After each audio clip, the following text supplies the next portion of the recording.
I'm aware that there's still some who would question or even justify the offense of 9/11. But let us be clear. Al-Qaeda killed nearly 3,000 people on that day.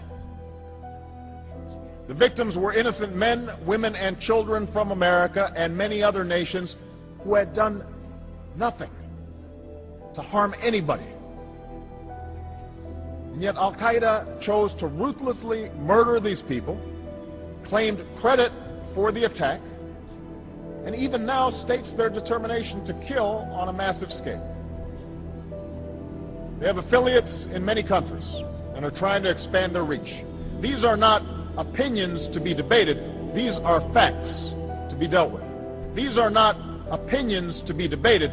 These are facts to be dealt with. Let us never tolerate outrageous conspiracy theories concerning the attacks of September the 11th. Malicious lies that attempt to shift the blame away from the terrorists themselves, away from the guilty. You can't fight City Hall. Death and taxes. Don't talk about politics or religion. This is all the equivalent of enemy propaganda rolling across the picket line. Lay down, GI, lay down, GI. We saw it all through the 20th century. And now in the 21st century, it's time to stand up and realize that we should not allow ourselves to be crammed into this rat maze. We should not submit to dehumanization. I don't know about you, but I'm concerned with what's happening in this world. I'm concerned with the structure. I'm concerned with the systems of control. Those that control my life and those that seek to control it even more. I want freedom. That's what I want, and that's what you should want.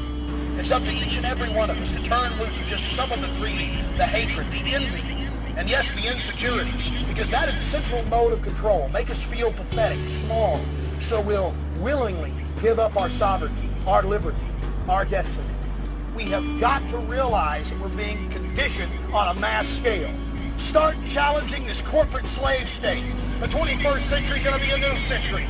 Not the century of slavery, not the century of lies and issues of no significance, and classism and statism and all the rest of the modes of control. It's going to be the age of humankind standing up for something pure and something right. What a bunch of garbage, liberal, Democrat, conservative, Republican. It's all there to control you, two sides of the same coin.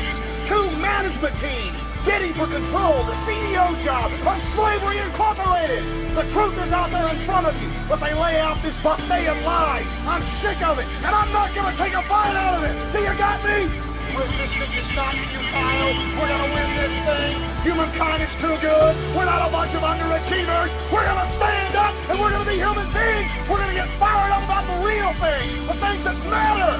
Creativity and the dynamic human spirit that refuses to submit.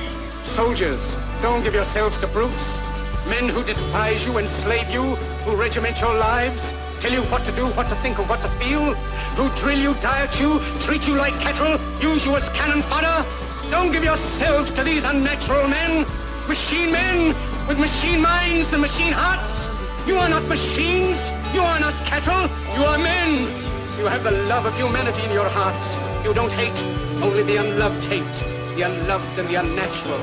Soldiers, don't fight for slavery, fight for liberty. In the 17th chapter of St. Luke it is written, the kingdom of God is within man, not one man nor a group of men, but in all men, in you. You, the people, have the power to create machines, the power to create happiness. You, the people, have the power to make this life free and beautiful, to make this life a wonderful adventure. Then in the name of democracy, let us use that power. Let us all unite. Let us fight for a new world. I don't have to tell you things are bad. Everybody knows things are bad. It's a depression. Everybody's out of work or scared of losing their job. The dollar buys a nickel's worth. Banks are going bust. Shopkeepers keep a gun under the counter.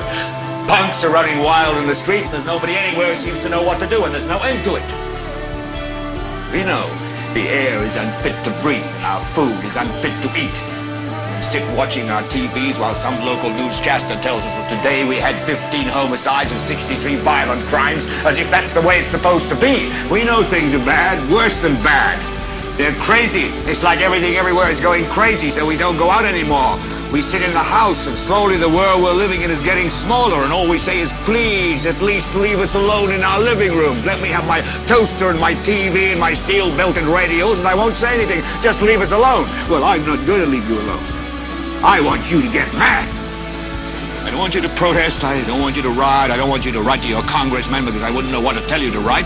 I don't know what to do about the depression and the inflation and the Russians and the crime in the street. All I know is that first, you've got to get mad. You've got to say, I'm a human being. God damn it.